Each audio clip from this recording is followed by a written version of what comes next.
you both for being on tonight. Thank you. Yeah, of course. Pleasure. Melissa, in your exclusive interview, you came right out and asked Rachel, are you a con person? Mm-hmm. And are you a con artist? Let's play that.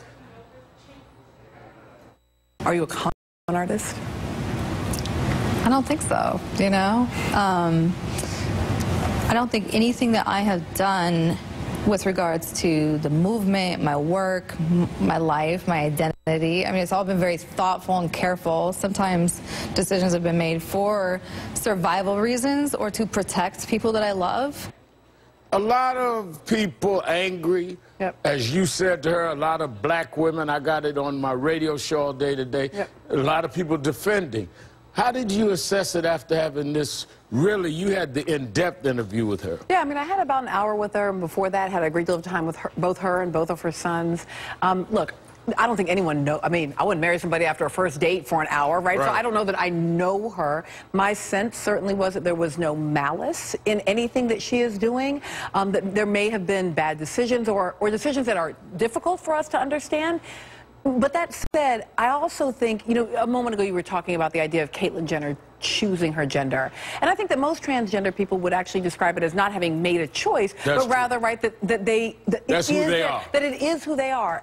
And I know it is almost impossible to imagine this for so many people, but my experience of her was closer to that. Not that she was choosing or putting on blackness, but that felt like the authentic expression of herself, that when people were seeing and receiving her as a black woman, that it felt more true, more authentic to who she was. And so whatever we may think about that at least my experience of her was that she was being quite honest when she says, when I'm a black woman, you know, when she says, I'm a black woman, that she believes herself to be telling the truth when she says that. But I think the question of Professor Morning is that you can become culturally and even spiritually identified with a race, but then you've got to also be free of any contradictions in that narrative. Mm-hmm. And I think when she told Matt Lau the story of the color with the crayon when she was a kid,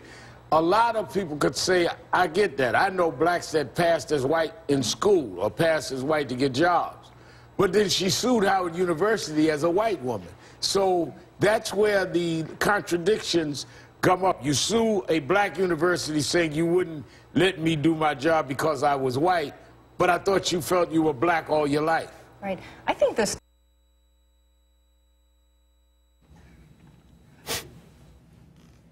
Welcome to the Gilchrist Experience. We have Professor Dr. Leonard Jeffries returning because we didn't have enough time last week, and we thought we might make him a permanent co-host, if they like, you know. Everybody's demanding to see you all the time. So what do you think about this transracial, hey, you know, you can choose your race. Maybe she caught the spirit, she caught some soul, huh?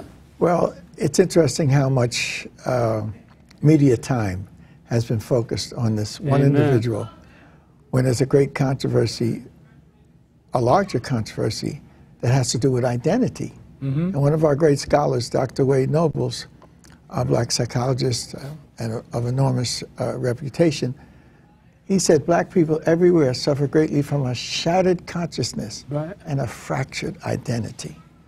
Now here's an individual circumstance involving a question of black or white. But the larger question is, how do we identify with who we really are, as opposed to the confusions that are perpetuated? So this discussion opens up larger issues, and I think it should be focused on the larger issues and not on the particular personal circumstances. That was exactly why I played it. Yeah. Because it's a worldwide, it's usually the opposite way.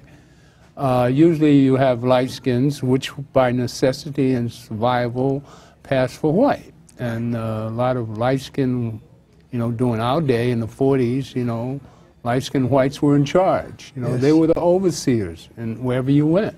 And particularly in my family. Right. You know, my aunt was a super and high yellow, and you could, and the pastor across the street at Convent Avenue Baptist Church, he was high yellow and passed for white. Mm-hmm.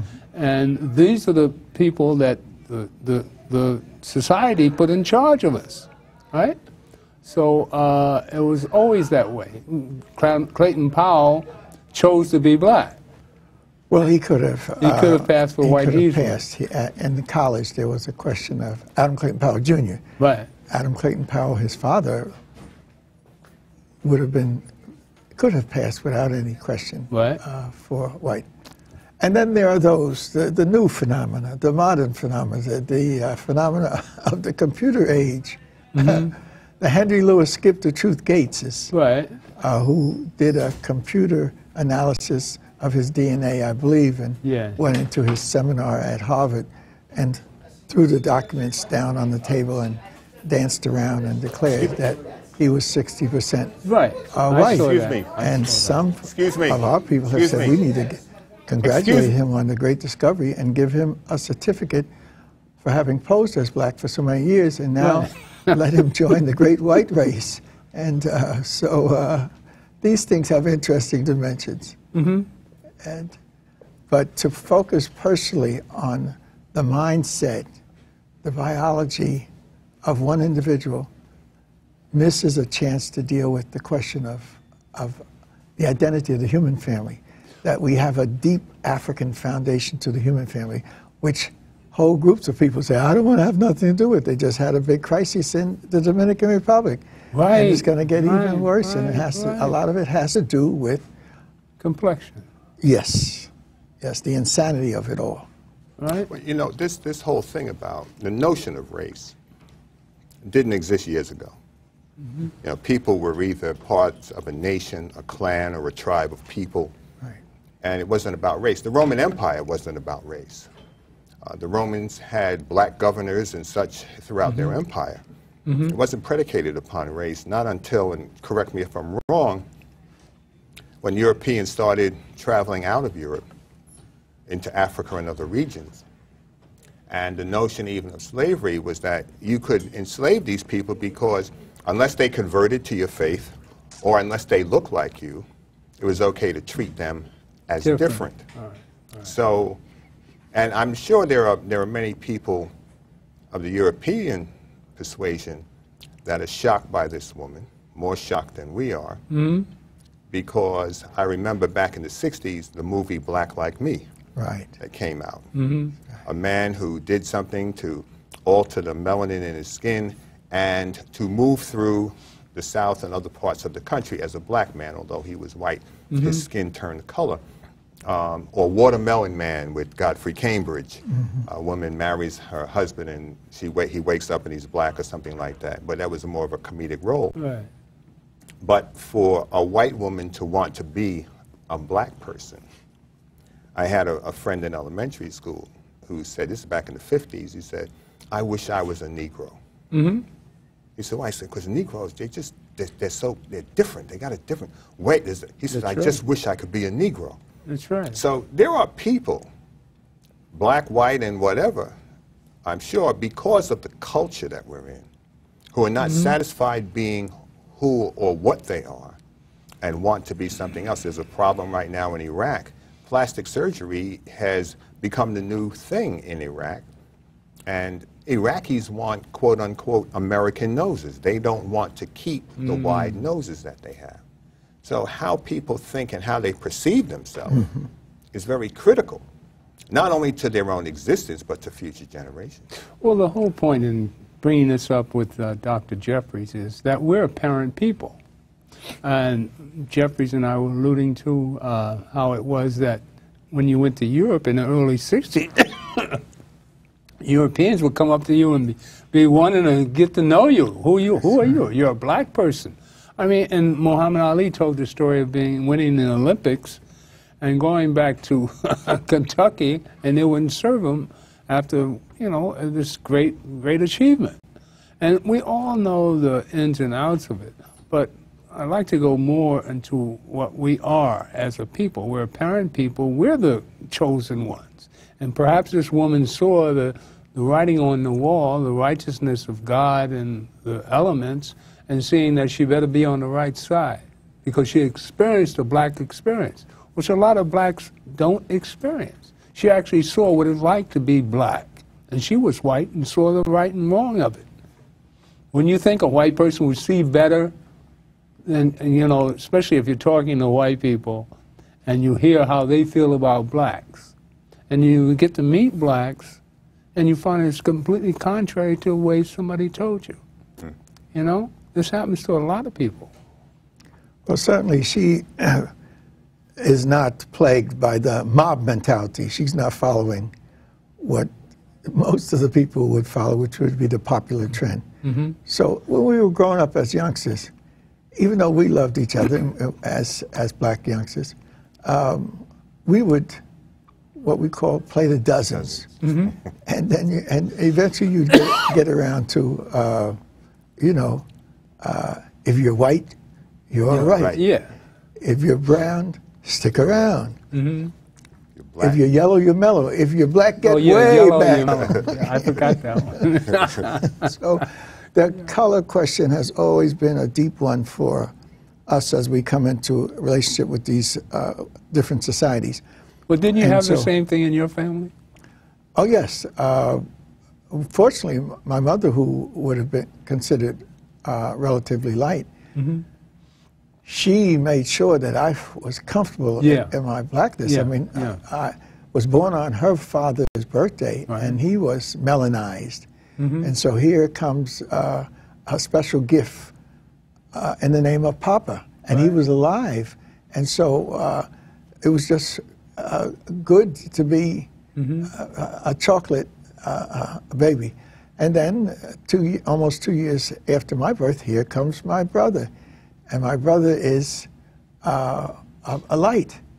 And so my mother made sure that we knew and appreciated each other. We loved each other. We never let the color get into the way of our responsibility. She said, "You're your brother's keeper."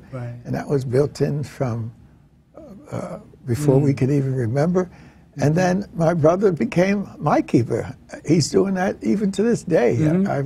I know I got him as a spiritual bodyguard, and if he's in my presence, he's there as a physical bodyguard. So the culture, what we're dealing with, and I think the larger question that's raised is the question of socialization. How do you get your beliefs, your role models, your patterns of behavior? How do you become who and what you are? And then acculturation. How do you fit into society? And since the larger society in the European American world says we're going to make it difficult if you're black. And if you're black, you're going to have an extra burden to bear. And so we need to see it in the larger question where it affects most of our people, or affects a small group of our people, but in such a negative way that they are their own worst enemies. Yeah, that's the point. You got sitting on the Supreme Court, I don't want to mention any names, but many of the 5-4 decisions made over the last 20 years have been affected by a racial mentality that is denying blackness or Africanness. And so, and of course, we can spread that larger in terms of the society, and often people talk about white privilege, and that's what people look for. If I can't be white, or if I can't bleach up, I'm going to act white and let folks know that I'm as white as they are in terms of my actions and attitudes. So that looks like the Supreme Court decision, that example that I'm raising. Well, we've always been a spiritual people. I mean, back in the day, we were always known to have soul. We were the ones that had the more integrity, the more spiritual aspect, and in particular in the Hollywood times, the blacks were always referred to as a wise sage. You went to the grandmother who fed you. The black woman was a nurturer. She took care of the kids. She was the one that raised the kids, gave them discipline. The nanny was always black. She taught them the wise ways. The white person always gave her spoiled brat to the black woman, and she put her straight. And because she had a hard way to go in life. So people that were privileged always went to the person who knew what it was to struggle. So they had, the kids grew up knowing that there's a spiritual, loving human being there, when their parents were off running off, making all this money, being greedy. So maybe that spirituality creeped into this woman here. Maybe she saw that energy. Well, she was raised. See, what has not been revealed is what was it about black people, about black culture, that drew her in. It had to be the soul. She, in her own way, may have assumed that she would not be accepted because she was white. Right. So she had to purport to be black in every way, shape, or form in order to be accepted, when an organization like the NAACP was founded by whites and blacks. That's right. So there is something going on there. You know, we don't know the whole story with regard to her. And her brother was on the news, and he's half black and half white. And he talked about the conversation that he had with her when she asked him not to out her as being white years ago. So it's one thing. I have a friend who was so deeply entrenched in Indian culture. She married an Indian guy and had an Indian wedding, but she was black. Indian from the Indian subcontinent. Indian, yes. East, right, from India. Right. And she wore the jewelry, you know. She liked a lot of things about the culture, but she knew she was black, you know. She knew all the customs and the food and everything, but she wasn't trying to pass as an Indian, you know. And there's nothing wrong with gravitating towards a group of people or to be deeply entrenched in a particular culture. But there's no need to perpetuate a fraud as to who you are, because it really says that you think less of the people because you don't believe that they will accept you for who you are as what you are. So in essence, in a quiet way, you've demeaned the people that you think or say that you are inspired by. See, if she said, well, I love black people, I want to be around black people, I want to learn black history, black culture, blah, blah, and then people say, well, get out of here, we're not going to have you, that'd be one thing. But she perpetuated a fraud. Really? In order to come in. Yeah. So we don't know why she did it. What did she gain from it? Well, she was the president of the NAACP. But that's not a salary position. No. But she also was teaching black history. She's taught Of course, anybody can and doing teach black braids. history. Understand? She does hair. Right. Right, taught the art of braiding. Anybody can learn the art Yeah. of hair care, natural hair care, or anything. So that it just says a lot about her. But what I'm thinking about is she thought so little of the black people as to say she wouldn't be accepted by them unless she was black. Or was it that she knows how corrupt and superior white people feel, and that she no longer wanted to be part of that society? But that's two different things. I'm seeing two different things. Not choosing to be with a particular group, Right. and assuming or wanting to be with another group, but at the same time not entrusting the faith in that group to receive you as who you are. Well, maybe she And had a problem with that. that's what she Well, that's she what had a she failed to lawsuit do. at Howard because they they wouldn't accept her. I think she was applying for aid. She was pregnant at the time, and she couldn't get a teacher's scholarship money because they told her that there are more needy people out there than yourself. You have white parents that you can go to and get this money. Well, maybe she did. Because she, you know, it's not that She her felt parents. that she was poor, and she had oatmeal in the refrigerator. I saw the full interview. See, one thing about people like that is they can come out here and play the game. But you have to But watch when they the get full tired thing. of playing the game, they can go back to mommy and daddy or Right. uncle so and so and get a job doing whatever it is that the family has. And black kids going to college, going to school today, they're not afforded that luxury. Right. Point. At work years ago, there was a lawsuit that we had. The black and Latino officers had a lawsuit against the department. One of the plaintiffs in the suit was a Latino guy. Not going to mention his name. He was a sergeant. The chief of the department called him down to his office. He says, hey, let's say Joe. Joe, I see you're enjoined in the lawsuit against the department. He says, yeah, Chief. He says, why? He says, well, you know, blah, blah, blah, you know, and our rights and this and that, blah, blah, blah. He says, well, you know, it's funny because I'm looking at your personnel file here. And when you entered the department, this is paperwork that you filled out.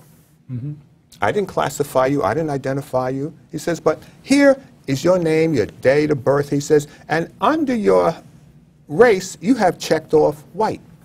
Very interesting. He said, you checked off. He said, we didn't put that there. Right. You put that there. He lied. And he has a very Hispanic name. Okay. So here was a guy that wanted to be white. Right. Like many Latinos purport to be white.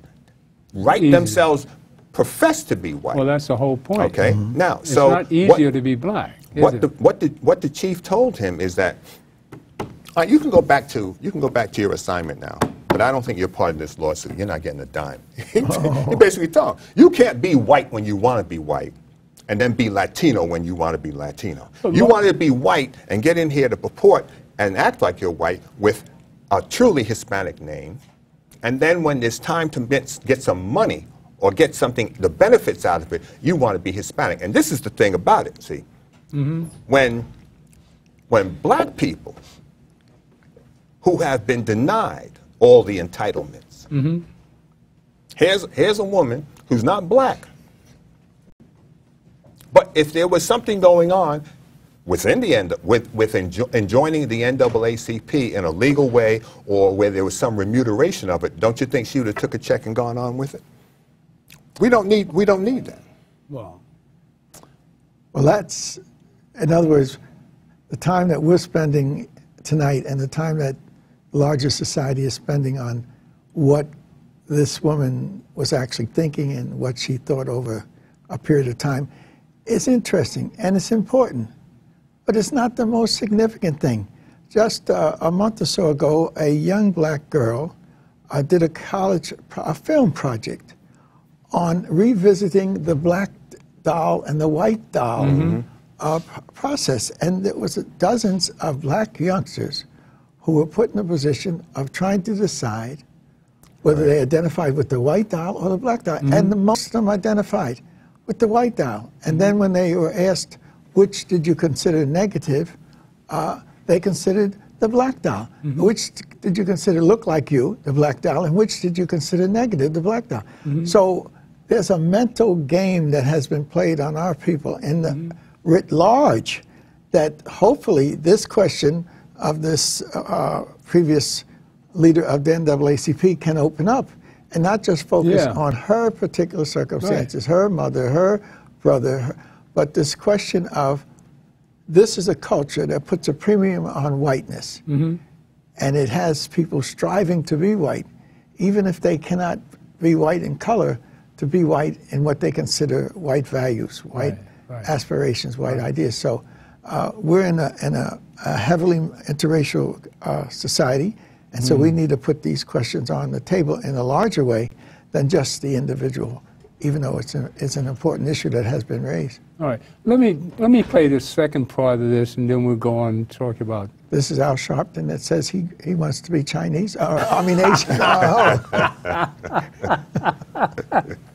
No, we're going back to Rachel again. You'll see the brother speaking on it. Play Rachel 2, and we'll be right back at you. Don't tell Al.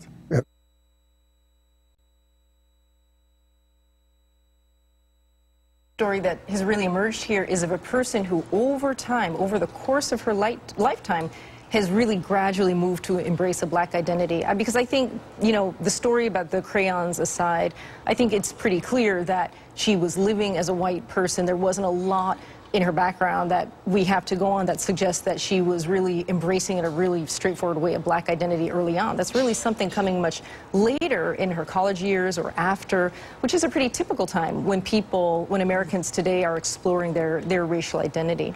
Her brother, Melissa, Ezra, he is African-American descent. He said he doesn't view his sister as black. Listen to this. I view her as white, pretending to be black. I've never really viewed her as black. I've viewed her as being really interested in African American studies and trying to help with fixing racism and stuff, but I've never really viewed her as actually black. I've always viewed her as white. How he views her, how she views herself is two different things. Whatever the contradiction, she was in the NAACP working. She was in the community working, and she related to black people. Well, I guess I want to say a couple things. One, I want to step back to the Howard case for just a second. So let me just say this. I think that one is really complicated and that there are some questions there we need to ask. But let's just say that when she talks about it, I both heard her when she talked about it with Matt Lauer and when she talked about it with me, it actually sounds to me like a gender discrimination case. But for those who know discrimination laws, I know you do, you actually can't come in with kind of both. So if you have a good, smart lawyer who has to make a decision how you're going to win your case, gender discrimination cases are much harder to win. If I'm a good lawyer, I tell you to sue on race rather than on gender. So let me just say, I don't know if that's what's going on, but I'm just saying that may be a possibility. Well, I've been in a lot of those cases, so I know lawyers do whatever. They do. And you've got to bear the brunt of it. Right. So I just want to say that we want to be careful. But that's part of, I think, what I also want to say here is that, for me, part of what's interesting here is we should keep focusing on our reactions. So there's this story of this woman, and she is fascinating and interesting and quirky, and she makes for good TV. But the fascinating part is us, our national desire to pick this apart and think about it, because my bet is just this. What we're actually policing is never blackness. What we're always really policing is whiteness, because whiteness is the thing that comes with the privileges and the goodies. And so I just want us to be careful as we draw real stark boundaries about who gets to have certain kinds of identities, because my bet is that in the end, it's not really about protecting blackness, that there's a set of values that this is about protecting around power. But isn't that really the issue, even in the black community, that we know about what is called white privilege, so therefore you've got to be suspicious if you're giving up white privilege? There's something suspect about that. Right, but we see that what she's done, is basically to put her life's work to, furthering the causes of the NAACP. So that's where the question of suspicion or her acting out of self-interest, the whole story gets murky. I agree with Melissa that really the interesting story here is, why are we all obsessing about this case? And I think it's because we are seeing her, she is the embodiment of this collision course between old American definitions of what race is and new ways of thinking about race. We've got on the one hand the old one-drop rule kind of system. You had a race that you inherited from your parents, and biologically you lived with that your entire life. It never changed. But now we know that, in fact, there is no such thing as racial blood. There's no such thing as black blood or black genes or white genes for that matter. And so we're left now grappling for new explanations of what race is. We're in this era, Melissa, of redefining race, sex. In fact, a poll of Americans who consider themselves multiracial shows that 29% of them used to think of themselves as being of just one race. In other words, their identity changed over time. We're in an identity transformative time now in America. Yeah, and just a couple things. I want to remind people who may not know that NAACP leadership in a local chapter is an unpaid position. Just the number of times that I've heard, oh, she did it to get a job, I just want to point out, nope, that's a volunteer opportunity, right? So there's only a few people in all the NAACP who are paid, and they're not at the local level. The second thing I want to say behind that, and I think that's critical, is we have watched the social construction of race on our own president. I just want to point out the ways in which initially people said he wasn't black enough.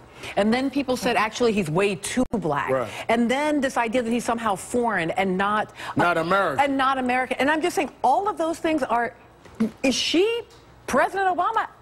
No. But is there a similar set of anxieties going on here? Same discussion. Melissa Harris Perry, Ann Morning, thank you both for your time tonight. Make sure you catch more on Melissa and her cable exclusive interview with Racial New York. And Sharpton was not part of that meeting. As you see, there's a controversy here that we're all talking about. But Graham said, what are white people saying? They're saying that she's crazy.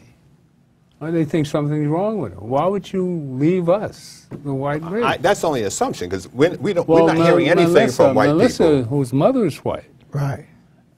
She was quite struck by this woman because of the fact that That's why she did the interview, because she has a white mother, and her mother raised black kids, but she doesn't claim to be black. You know, so it was very interesting. That's why she felt so drawn to this woman. But she said once she met the woman's sons, she does have birth sons that are black. Her husband is black. She has adopted sons. She doesn't have adopted sons. Those are her birth sons. She says when she was at Howard, she was pregnant at the time. I'm going back and look. All right, back in those days. All right, but the whole fact that, you know, you go to Africa and they're bleaching their skin. The biggest advertisement on the billboards, I understand, are bleaching creams. So where are we? We go to Mother Africa, which is, you know, the homeland of creation or of humankind, and they're bleaching their skin in Africa. Well, if you want to look at it in a more systemic way, the largest human population in terms of numbers is Asian. Asians. And they have in their culture what they call the porcelain look for women. And so it's a $50 billion industry or something of enormous proportions in Asia. The old geisha. So that if we want to look at it in a larger question, there is a process of whitening that's happening in reference to the human family while we integrate. And when we integrate, it seems that we're integrating more so-called colored blood into the white stream, but then the process of whitening is very profound. Dr. Wade Nobles, again doing a study of the Haitian Revolution, began to do a study on the levels of whiteness in the cultures imposed on black people. And he looked at Brazil, he looked at Haiti, the Dominican Republic, he looked at Cuba, and he could see this whole process being played out on a larger scale. In the last 50 or 100 years, Africa has exploded on the world scene in a whole lot of ways, including the scientific understanding that humanity goes back to Africa. Right, exactly. And so that has put another way of looking at the racial question. But the mulattoization, and Dr. John Henry Clark said, we need a book, we need a great work on mulattoization. He lived to be 80-something years old, but he never got a chance to put that together. What he was saying was, there is instance where mixed race offsprings are used to further the oppression of people of color, because the identity is with the powerful daddy, and not with the dominated. They were house mothers. Negroes. Well, that's a term that we use. I don't like to use it because, you know, who chose who was in the house and who? It was the system that chose who was in the house and who wasn't. Well, usually they were half master, half slave. But in other words, that's again dividing us. If you're going to have a slave revolt, you need the ones in the house working with you, as well as the ones in the field, as well as the one that might be an overseer. You may have to have him say, look, it's time now for you to switch up. And so I don't like, that's too clean. Even our great hero Malcolm used it, field Negro and house Negro. But that's where I got it from. Yes, but I don't like to raise it. So, well, I just thought of everybody wants to be what they're not. In a fictional sense, I thought about the movie Django.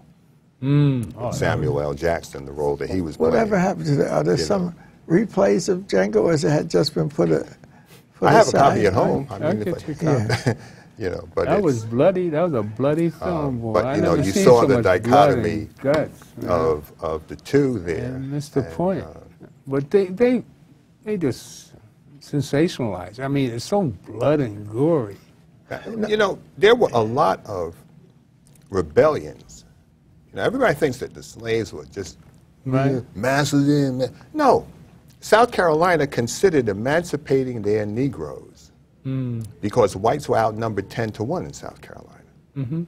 And the Negroes, including my great-great-grandfather, who wasn't having a part of slavery, he emancipated himself by putting a hatchet in a man's head who declared him to be his master, and that's how our family was emancipated. Nathaniel put a hatchet in the man's head and walked off the plantation. So we's free from that day on. Now, that was not an isolated incident. Right. There were so many rebellions and incidents where slaves just walked off of plantations. That South Carolina, before Lincoln, was saying, you know, we better let these people be free because they could turn on us and kill us all here, and before the militia or anybody could arrive, we'll all be dead. And that was considered in South Carolina. Even on the vessels crossing the Atlantic, there were ships that were taken back. There was one ship, I'm told, that went around the Cape and harbored in East Africa. You know, it's not that every ship that brought Africans here was on a Royal Caribbean cruise. No, those men were not docile. They didn't come here as docile individuals just falling down and just taking the lash. That's not what it was. There were hundreds and hundreds of slave revolts, plots. Right here in New York City, there was a slave revolt that was planned. And several. You know, it's 1719 and 1741. There were, but the idea is not to broadcast it, because if you broadcast it, you encourage others to follow the example. Well, but all along the process of enslavement, from being pulled out of the villages, there was resistance. Being taken down to the slave forts and dungeons, there was resistance. There was resistance in the slave, there was resistance on the ships, and so so that's a process. That when I was in the Gambia in Jufureh, where Kunta Kinte was, I was in his house, and they took us. There was in the Gambia River. We don't have rivers here. I've been on the Mississippi, which they call the mighty Mississippi. That's a stream. The Mississippi is a stream. The Hudson River is a stream. The Gambia River is over 10 miles wide. Wow. You cannot see the shore on the other side of that river. And I thought I was on the coastline. They said, no, we're in the river. That's how wide the river is. Now, a mile or so in the river is an island called the St. James Island, which is where they pulled the Africans from Jufureh. They took them onto this island. They had built a small fortress there, and they were held in a dungeon until the boat arrived. Now, before they got on the boat, they were told, if you can swim from here back to Jufureh, you don't have to get on the boat. And there were hundreds of men who didn't know how to swim that went into the river because they'd rather drown than get on the boat. All right? And the current in that river is so strong, the boat that I was on could only do 9 knots against the current of the river, coming down the Gambia, going into the Atlantic Ocean. Well, the point of bringing this woman to our attention, since we talk so much about Africa, was to bring to light how some humans think that being black is righteous. Obviously, that's her take. And yet we have a lot of blacks who don't want to be white most of the time, all right? But how do we solve this problem with our history and your knowledge of us being apparent people? How do we show the world how to be themselves?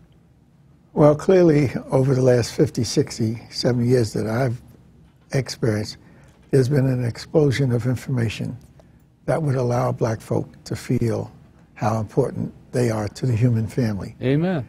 And so I'm glad that that's been my socialization, my acculturation, my contribution to consciousness and understanding even the creation and the creator or creators. But the danger that we face now is, just as our great professor who we initiated the discussion with, shattered consciousness and fractured identity. We as a culture and as a global people should be working on that constantly, because the larger society is creating confusion. Right. And Exactly. the knowledge and information we've had about enslavement and the struggle against enslavement, every time you look, there's another reversal. The foundation of cultures and civilization in the Nile Valley, which were clearly African, are still getting a whitening up with the new technology. And so we've gains that we may have made in terms of understanding who we are, the parent people, the chosen to be the first with the mostest on the planet. a lot of that is now being played with. I really got a shock when I saw a 1930s mummy movie book being translated into a movie, and then about ISIS being made into a blockbuster. Yeah.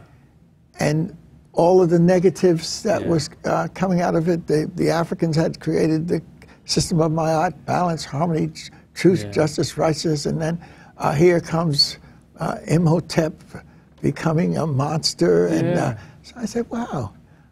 And after a while, I couldn't enjoy it. I had to analyze it. Yeah, The Rock. And unfortunately, Rock is limited in terms of his understanding of things. He's a good actor, but he certainly does not have. But you could see the tradition that Africans established, including mummification, now being demonized. And so there's a whole genre of movies coming out, and it'll continue, that'll take the truth of the history and culture that our scholars brought out and expanded it into the general culture, that Africans are not only the founders of the human family, but they're the originators of human society and the human family and high culture and civilization. So now that's being messed with some folks saying, particularly white folks that don't want to accept the truth, that really all this positive goodness on the planet was created by white people, people from outer space. Oh, yeah. And they made them white. Aliens. With red hair. Aliens. That makes sense, though, doesn't it? If you're crazy, it makes sense. Well, I mean, why else do they lack so much soul and energy and loving as black people are? I mean, we're the creators, and actually the human creator is the woman on the planet. And look who's kept you alive and sane all these years. That's true. All right? There's now, a special there's a real queen. Understanding of the role of the women. And she sends her regards. She was scheduled Well, we're going to get her on. Yeah. She was scheduled to go with me to the UN, but she went and had some dental work today. So now that she's not ready. You promised you're going to bring her on. Oh, yes. Right? She was coming today. She was she coming to not to do the show, but to be with me. And then we're going to leave here after the show and rush to the UN. Well, we have to do that. Well, I just want to put on, prepare to put Michelle on. Just want to give you a little take on. What, Michelle Alexander? No. Michelle Obama. The girl with the arms. The lady with the arms. I run across a cute thing on Sharpton's show on Obama, and I just want to show. She's got the arms and she's got the degrees to go with it. It's my favorite girl anyway. Don't let Beverly hear that. She knows. She knows. Let's play a little bit about Michelle, and we'll come back. It's only a few minutes. Well, she was most recently in England. Yeah, this is a piece. London calling. First Lady Michelle Obama and her daughters were in London today. She went to Kensington Palace meeting with Prince Harry, talking education and a shared interest in supporting veterans. Then it was time to meet with Prime Minister David Cameron on a new $200 million partnership to educate young girls in developing countries. But a most moving part of the day came visiting the Mulberry School for Girls for a speech on women's education. Students screamed and cheered as the First Lady walked in. Then she spoke personally about why education is so important to her. Girls like you inspire me and impress me every single day. And I'm here because when I look out at all of these young women, I see myself. I may come from a country that's an ocean away, but I'm a bit older than you all. Yeah, I am. I know I don't look it, but I'm just a little older. But in so many ways, your story is my story. Before her speech ended, she offered words of encouragement for the young women as they push forward in their studies. And maybe you read the news and hear what folks are saying about your religion, and you wonder if people will ever see beyond your headscarf to who you really are, instead of being blinded by the fears and misperceptions in their own minds. And I know how painful and how frustrating all of that can be. I know how angry and exhausted it can make you feel. See, the point being, I see Rosalind as being the wind beneath your wings, as Michelle is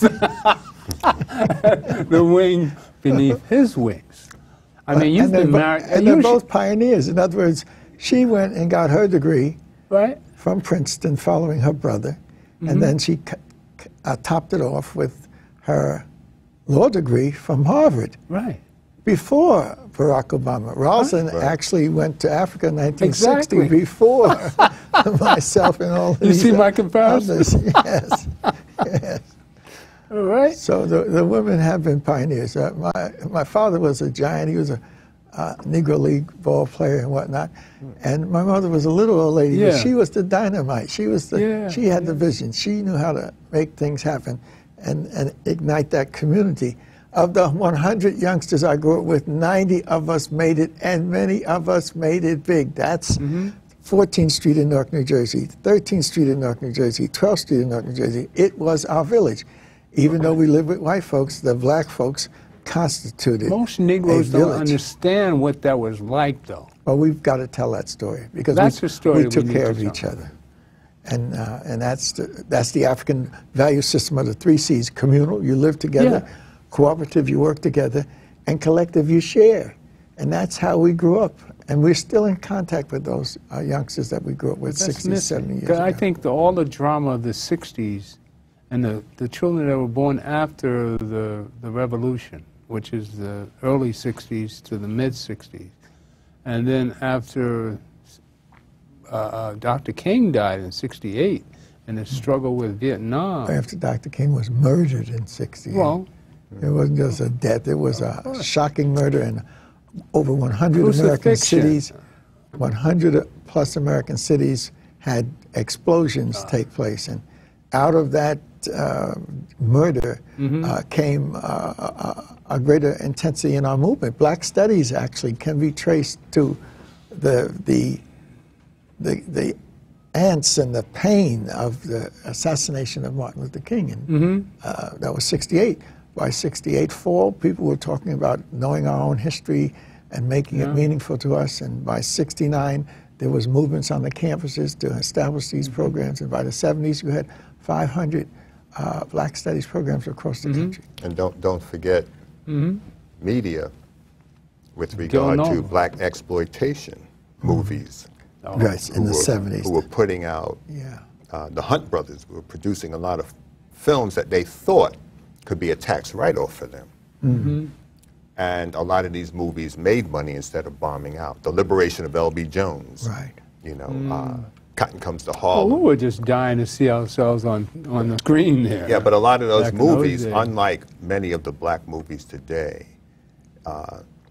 they portrayed the Mac Daddy, they portrayed, you had Shaft, you know. But they didn't get into any deep substantive stuff. But it was a start, and I'm not knocking it. It was a start, because this is before black people had movie studios, before black people had the economical strength to produce their own film. Today, you know, Tyler Perry and Oprah, the brother down in Fort Greene, Spike Lee, you know, all those who have come out of that. Gordon Parks, who was a great photographer and cinematographer.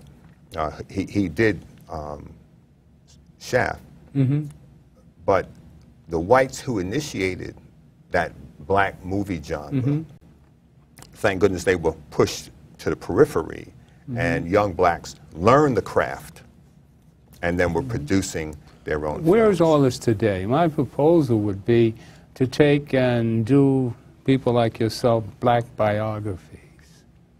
You know, take your history, because I think it's important that we tell the story of the 40s and the 50s, and you were born in 37, 37, yes. 37, right?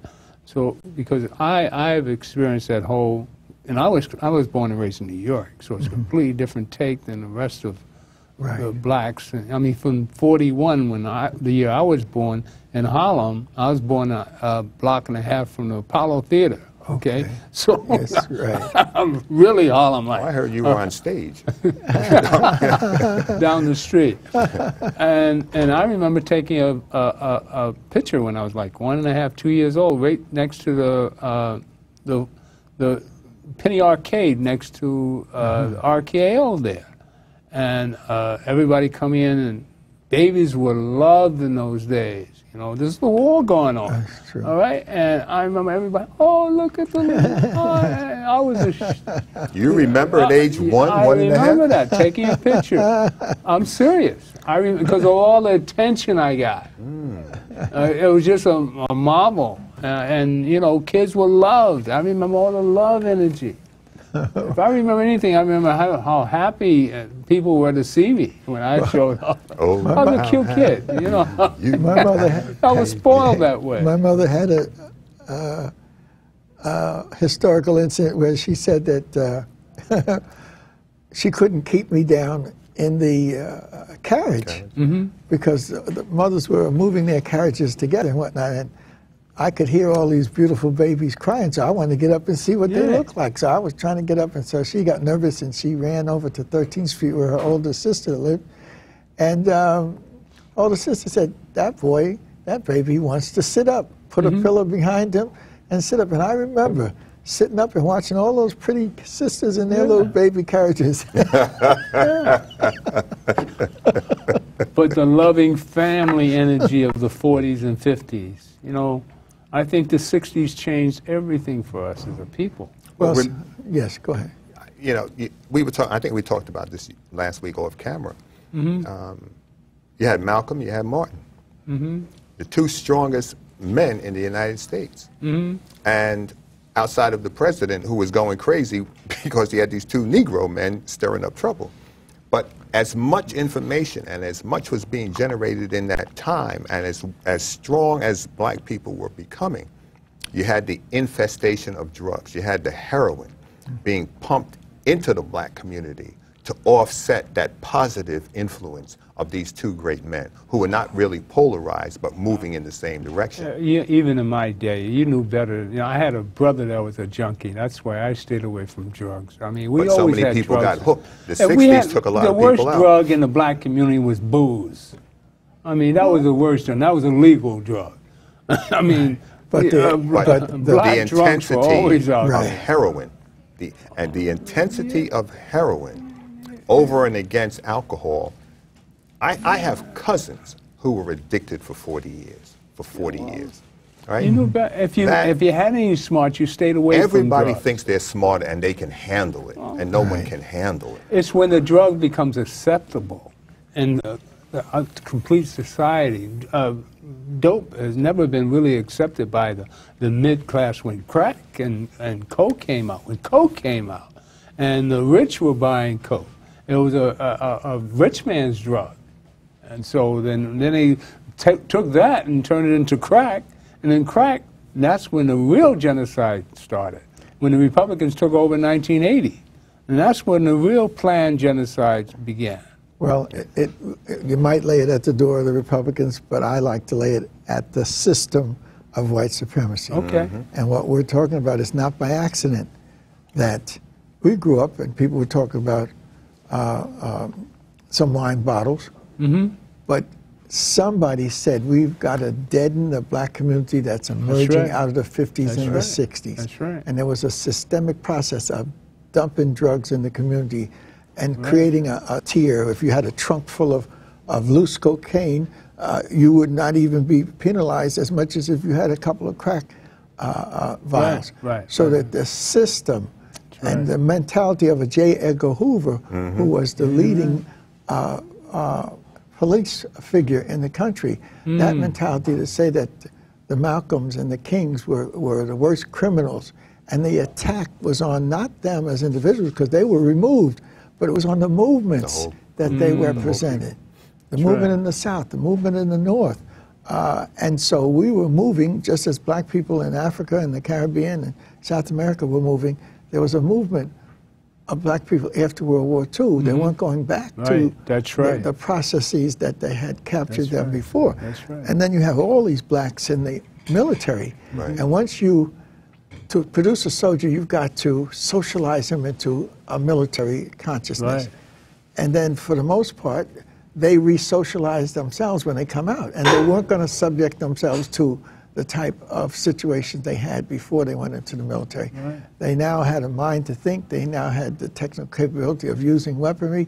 They now knew that they were part of a larger world. And so we need to look at some of that in terms of what white power was responding to, you see. And the response was, 1965, you had the Watts Rebellion. There was the McCune Report by someone who was a leader of the CIA. And that McCune Report said that the dynamite in the urban areas was the black youth, and they expanded later to the Latin youth, between 15 and 25.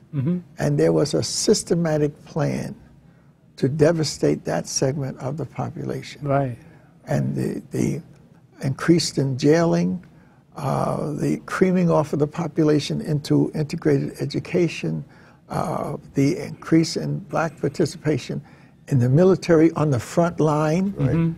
And so we need to see the system instead of the instances as the key factor for us to understand what happened. And what we have to do, you have to have a system in order to deal with a system. So we have to have a system based upon our values, our needs, our objectives, our sense of purpose and mission and direction. Well, Dr. Jeffries, as usual, we run out of time when you're sitting here. Time is something we don't control. You know, you didn't time yourself coming in here. You just came kicking out, and you ain't going to time yourself going out of here. Well, I hope you found some of my problems placed in front of you interesting, and the public also. But perhaps this is part 2 of a 40-part series. But knowing that, Dr. Jeffries, if you have time, and we have to have Mrs. Jeffries on, and this is my queen. I mean, it's something.